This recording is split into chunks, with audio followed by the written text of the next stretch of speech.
Hey guys, welcome back to Telltale. I'm Emily. Greg. And today I am going to be discussing a book I read solo.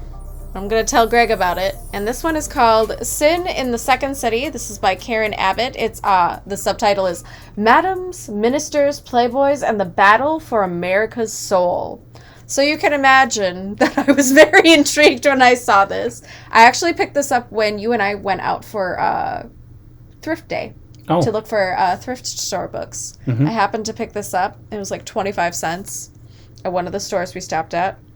And it just sounded really, really interesting because I'm very intrigued by less spoken of histories. There's so much of history and that we just don't hear about because it's either taboo or it has scandal attached to it. And now it's like, this is the part of history that's super juicy. But what I am intrigued as I was reading this about is that I felt that the author did a really great job of being respectful of all parties involved. No one was made out to be a bad guy. No one was made out to be really a good guy. They wrote as if everybody genuinely believed what they were doing was the right thing to do. Mm-hmm. And everybody was just trying to improve the situation for sex workers, essentially. Mm-hmm. So what this is in Chicago, there used to be a red light district called the Levy District. And in the Levy District was one of the most internationally renowned whorehouses run by the Everly Sisters. And it was called the Everly Club or Everlay Club. Was 1890s? I would say it was probably early to mid 1800s is when this started. So this is real early. It was really even a city. It was more of right old after West town. Yeah, it was actually almost like maybe it was later than that. It was after the World's Fair. Oh, that was 1893. Yeah, so then it was it was about then. So it was after the World's Fair. So about the same time as that Devil in the White City. Yes, which is why this was so interesting too, because it talks a lot about girls who were trying to get out of the game, But anyway, it focuses mostly on the Everlay Club. Mm-hmm. And Everlay is actually... This is where we get the phrase to get laid from. It used to be to get everlaid. Going over to the Levy District to go get everlaid at the Everly Club. And they shortened it up to getting laid. So in American colloquialism, that's actually where we get that from. And it also works well because, of course, like in the Bible and stuff, they say, and they lay with them.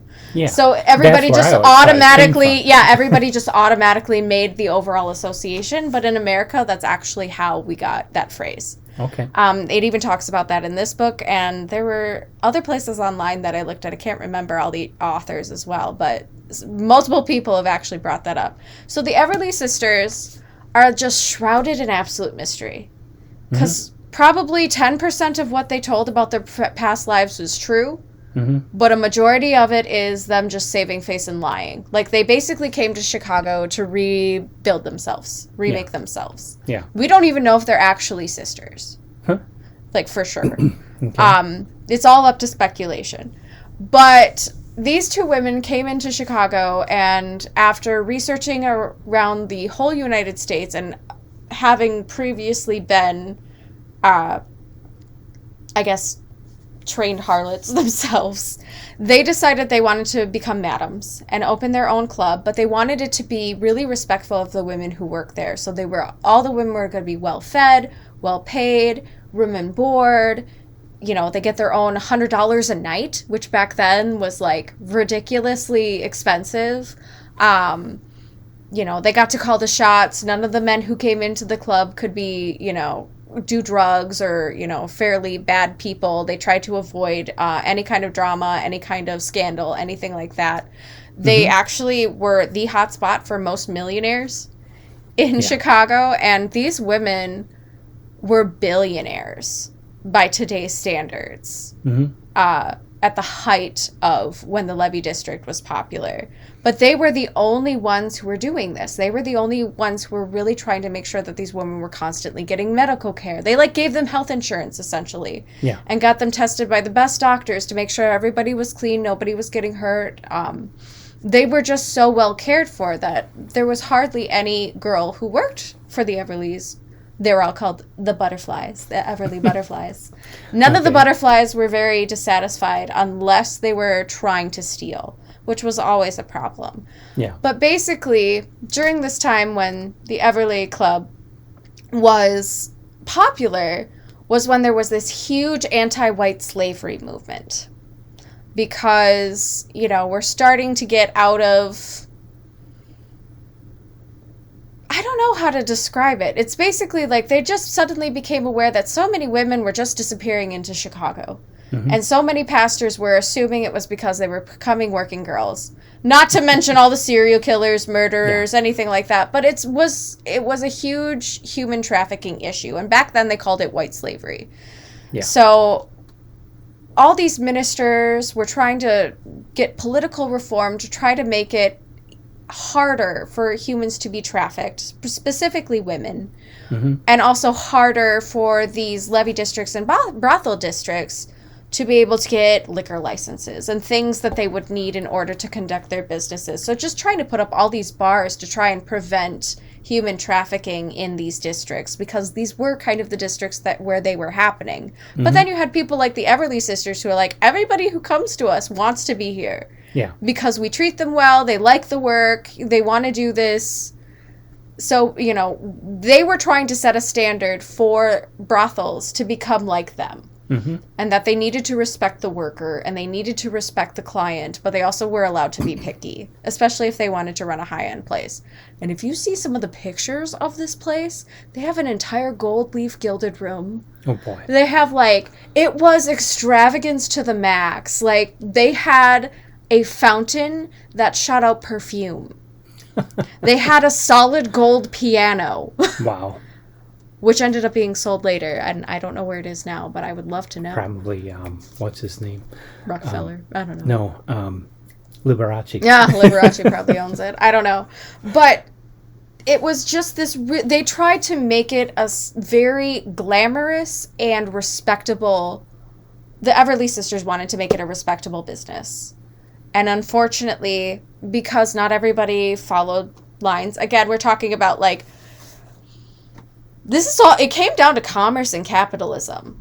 Pimps and madams wanted to make money. So they would strip their harlots for everything they were worth, including their room and board, including all their clothes, just nickel and dime everybody. So there's already that. Then on top of it, there's drugs, alcohol, prohibition, trafficking, that kind of stuff already going on in this underworld.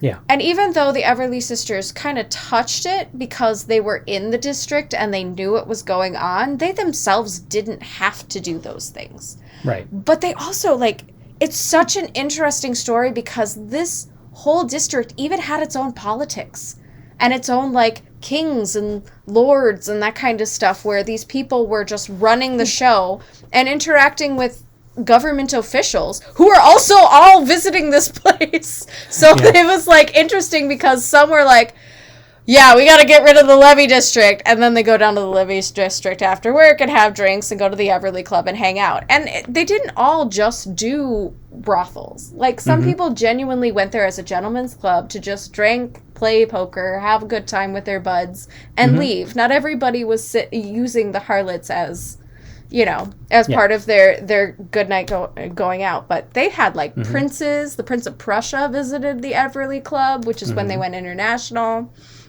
They were heard of all over the place. But it's just this really interesting cultural dynamic between what the ministers were trying to do for political reform and these people just trying to run their businesses. And, of course, the Everly Sisters being the ones who were trying to do as ethically as possible their business. But, of course, it's Chicago. So there's corrupt politicians. There's a lot of overhaul. There's a lot of outcry. There's a lot of traveling and, ministers writing books about this stuff and, committees being formed. So it was just an interesting clusterfuck Yeah. of all kinds of perfect storm things that kind of shut down the levee district eventually. And then, of course, the federal government got involved and they started making laws about making prostitution illegal and all this other stuff based off of the information that a lot of these pastors who wrote books about human trafficking or white slavery back in the day. So the government started taking that more seriously and started passing laws and kind of forcing state hands in that direction. So it's just a really interesting read because it's a very complex part of history. The taboo is interesting. It's also very tasteful. Like, you don't sit and hear, like, they don't talk about what kind of tricks the girls pull all the time. Yeah. I mean, all of it was very, very tastefully done. But I felt like everybody was so well represented in this book. Like, all the pastors were genuinely just trying to protect women and, you know, white women, I should specify, because it is rooted in racism still, unfortunately. But you just really see that everybody genuinely cared about what they were doing and were genuinely trying to do the right thing. And I felt like that was this is probably the most unbiased piece of literature that I have ever read. Okay. Where I don't feel like anybody was made out to be more of a monster or worse or better than the other. Everyone was just genuinely trying to do what was best for each other, themselves, what was best for the economy, what was best for Chicago, because it was a huge debate on whether getting rid of brothels was going to cause more crime. Because you would have a lot of sexually frustrated men on the loose whose wives had rejected them by this point, or for whatever reason, a lot of unhappy marriages, and the brothel district kind of existed to help those men not be so sexually frustrated. So they were afraid of violence and things becoming more of a problem because you'd have more sexually frustrated people. So it was just really an interesting dynamic. Our society is very, very hypocritical about that stuff. Yes. Because we believe in the morality that you know, drinking and gambling and prostitution and hard drugs and stuff like that's all bad.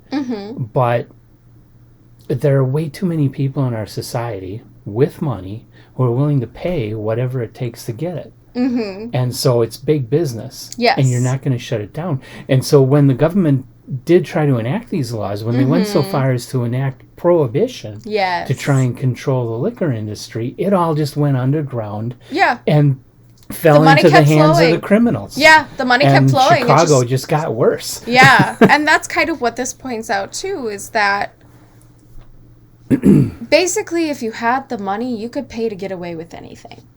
So, like, one of the issues... Which is still true today. Yeah. Like, when you get a parking ticket, let's say, if you're wealthy, it isn't against the law. It just costs you, $150 to go park there. You know, and that's kind of what they were running into here, too. They kept getting, the levee district kept getting liquor licenses because they could pay. And they could pay extra. And they could pay for the protection from the mafia. Yeah. And they could pay for, the next level of stuff because they were doing so well, especially the Alverley sisters who were billionaires. They could pay for everything. But it kind of came down to when the federal government started getting involved, then everybody was like, if they shut us down, we're shut down. There's nothing more we can do. And you just take your business losses and go. But it's still true. Enact all the laws you want. If people with money they'll find a way. Are willing to pay to have it anyway, the law doesn't mean anything. Exactly. Or they'll just find a way. Make a bad situation worse. Yeah, it'll just go underground and become even worse and more of an issue. So it does really put the gray areas into better perspective on all of this subject, especially like if you're a person who's like, why don't we just legalize prostitution again? A lot of countries have. Nevada has legal prostitution. Yeah. And they, the state makes sure it's clean and they pay their taxes and everybody gets paid well. There's laws about it and stuff. But so they're not doing the slavery, but we still have in our world where people are doing that kind of stuff. Yes. And I think, too, it's just so this is also kind of speaks to the very early germination of the purity movement in the church, and a lot of I don't know. It's just so interesting because I feel like there's been a huge switch. There's less of a human trafficking emphasis in churches now than there are. And that's a whole other subject anyway. Yeah. I'll get on a tangent if I keep going that direction. But I just really felt like this was a very interesting and remarkable piece of history. These two women were revolutionaries for their time, especially being both single women who never got married, who became business partners and did their own thing together. I thought that was very empowering. What they were trying to do to make a profession that existed safer was really good. I genuinely have to applaud a lot of the pastors and other officials who tried to end help get rid of, I guess, white slavery, which is now human trafficking and that sort of thing. I really just found this to be a very interesting part of history, especially considering the taboo subject. And I really recommend it for people if you want to understand what social dynamics were like during that era. This is a really good perspective on what the underground was doing and how it was such an integral part. Almost every major city had a red light district. Yeah. In fact, every major city had a red light district. So this was a huge part of their economics, and just how this affected Chicago specifically and even the United States as a whole is very well described, and I definitely think it's worth a read. It's real interesting. So yeah, plus it's like, man, I want to be an Everly girl. And also, these also have really great pictures. Like, you just get these really great photographs of what some of the rooms in the club looked like. This, I think, is the Gilded Room. No, this is the Oriental Music Room at the Everly Club. Cool. And the only reason we have pictures of these is because right at the tail end of their existence, they decided to put out kind of a pamphlet to openly advertise, which no other brothel in the Levy District had ever done, especially not with photographs. So we have all these great professional photographs of what certain rooms and stuff in the building looked like. Like, that's the hallway. Look at that hallway entrance. Wow. And then, I don't know if you can see it, but like, there's just some really great information, a lot of direct quotes, a lot of letters, that kind of thing. Really well researched. So I enjoyed it. Thought it was very interesting. Definitely recommend it for people if you're interested in American history, especially more taboo subjects. So Sin in the Second City by Karen Abbott. Go find it. Go read it. Enjoy it. That's all I got to say. Sounds like a good one. Yep. And thanks for watching. We'll see you guys next time. Bye. Bye.